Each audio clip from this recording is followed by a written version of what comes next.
اعوذ باللہ من الشیطان الرجیم بسم الله الرحمن الرحیم دمو ملګرو دوستانو نن د تاسو په مخ کې زه یو واقعیا پیش کوم. علامه آلوسی رحمت الله علیه چې د قرآن مجید یو تفسیر لیکل دا روح المعانی په نامه باندې دا تقریبا په 13 جلدونو باندې مشتمل ده. د دې شپږویشتمې سپارې کې یو آیات ته ان اکرمکم عند الله اتقاکم، دا د آیات یو ټوکړه ده. د دې په تفسیر کې علامه آلوسی رحمت الله علیه یو واقعیا لیکلی ده. هغه فرمایي چې خراسان کې د خراسان د افغانستان زړه نامه ده. نو فرمایي چې په خراسان کې یو بزرګ و، خو هغه حبشي و، تور و او آزاد کرده غلام و، خو ډېر لوی عالم و، ډېر لوی متقي انسان و. نو دغه یوه ورځې خپلو شاګردانو سره، خپلو احباب دوستانو متعلقینو سره په لیارې باندې روان و. نو ډېر لوی هجوم ورسره و. نو لیارې کې یو سید زاده یعنی د پیغمبر علیه السلام اولاد او د هغه خاندان سره متعلق یو شخص چې هغه سید و، هغه راغللو او هغه شراب و نشې کې دود و، بدکرداره انسان و. نو دا چې کله راغللو هغه هجوم ورته ویلو چې وړکې ته سیډ ته شه، د مولانا صاحب را روان ده. نو دا غوسه شولو او هغه مولانا صاحب ته ورغللو، هغه یې راونیولو او ورته یې د چې او د کافر اولاده، مولانا صاحب ته یې د سید چې او د کافر اولاده او د غلام اولاده، ته مو نه پېژندې چې زه یو سید زاده یم، د محمد صلی الله علیه وسلم خاندان سره متعلق ده. د تو دا جرأت چې ته مو په مخ کې داسې تیریږي او مو ته یې چې ته سیډ ته شه. نو هغه مولانا صاحب چې هغه رنګ نه تور و، هغه ورته دا جواب ورکړلو ته یې چې بچای د مو مخ تور ده خو زړه مې سپین ده.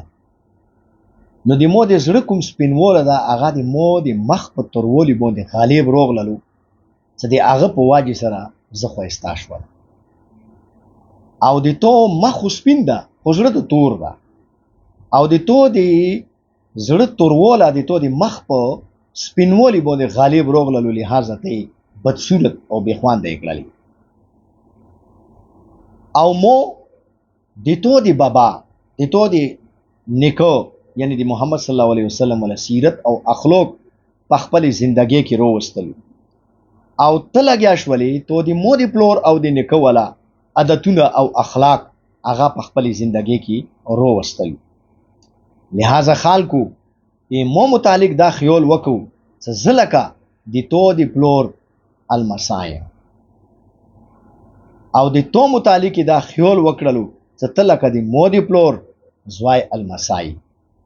لہذا هغو تو سره هغه برتاو وکړلو چې کوم دغو مو پلور سره کوونه و، او مو سره خلکو هغه برتاو وکړلو چې کوم د تو پلور سره خلکو کوونه و. لہذا بچو که ته په معاشرې کې عزت ګټل غواړې نو ته د خپل بابا سیرت اپنو کا، د مو بابا ولا سیرت ما اپناو کوا، تو ته به عزت او افتخار ملو شي. دا په رنگ او په نسل باندې تو ته دا عزت او افتخار نه ملوي.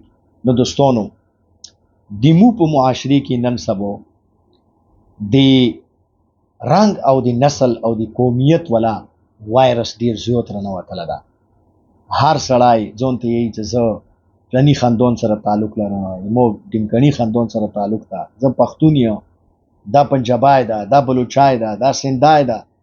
بیا په پښتو کې سل قسمه د افتخار او د عزت ولا نمی موجانو سره ځان ته جوړې کړي دي. حضور اکرم صلی الله علیه وسلم په خطبه حجة الوداع کې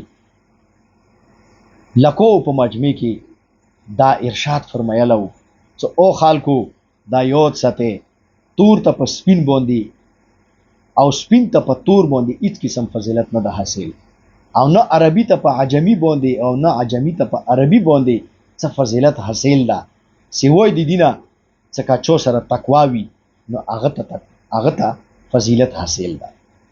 یعنی دی فضیلت بنیاد هغه تقوا، هغه نیک عمل، هغه ښه سړیتوب او انسانیت ته. کوم سړی کې انسانیت نشته هغه که سید ویلی نه وي، هغه سید نه هغه بد کرداره ده، هغه تور حبشي غلام، هغه مسلی هغه 1000 درجې بهتر ده چې هغه د مو خوږ نبی صلی الله علیه وسلم دین باندې ایمان راوړه ده او د هغه په طرز عمل باندې عمل کړه ده، د هغه ولا طرز زندگی دی هغه ولا اسوه حسنه خپل زندگی کې وروستلی ده. دغه سړی په ټولو باندې غوره ده.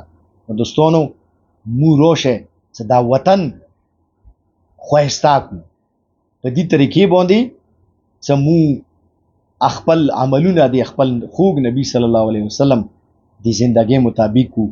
دا فضول فخر او افتخار په دولت باندې، په جیدود باندې، په رنگ او نسل باندې د دې بنیاد کې نګدو، بلکې د افتخار او د عزت بنیاد هغه مو تقوا وګڼو. الله د موږ ته نیک عمل توفیق نصیب کړي. د اخیری کې ایوا وظیفه د تخین ځنه خلک تپوس کوي چې جی کور کې پریشانې دي، مصیبتونه دي. د پریشانای او د مصیبتونو اصلي علاج خو نیک عملونه دي. کوم سړی بدعمل وي، بدکردار وي، پریشانې هغه پسې خاخي شي، هغه پریشانې نه پرېږدي، هغه سړی به همیشه پریشان وي. صحابه کرام رضوان اجمعین په دور کې غربت بے انتها، حضور اقدس صلی الله علیه وسلم په خپله ګوره دوې میاشتې د پیغمبر علیه السلام په کور کې بنندبال نه پخېدل. هغې زمانې کې د دولت دوره فراواني نه وه لکه د نن سبا ده. هغه نه باوجود هغو خلکو په زندګۍ کې سکون و، خوشحالي وه ورکې. نن سبا دولتونه او پیسې ډېرې دي خو خوشحالي نشته، ویلې نیک عمل نشته. لحاظه موږ ته پکار ده چې که مصیبتونو پریشانیو نه چھټکارا غواړو نو نیک عملونه اپنو.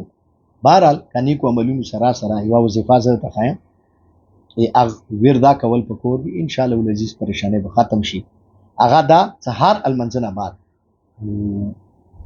11 وري حسبنا الله ونعم الوکیل نعم المولا ونعم النصير دا غیای، او 3 وري دینه اول درود شریف، دین 3 وريونه اخر کې د هر المنځه نه بعد یا او په ځون باندې چوف کوا انشاءالله العزیز. هر قسم پریشانی وي، مصیبات وي، هغه به ختم شي.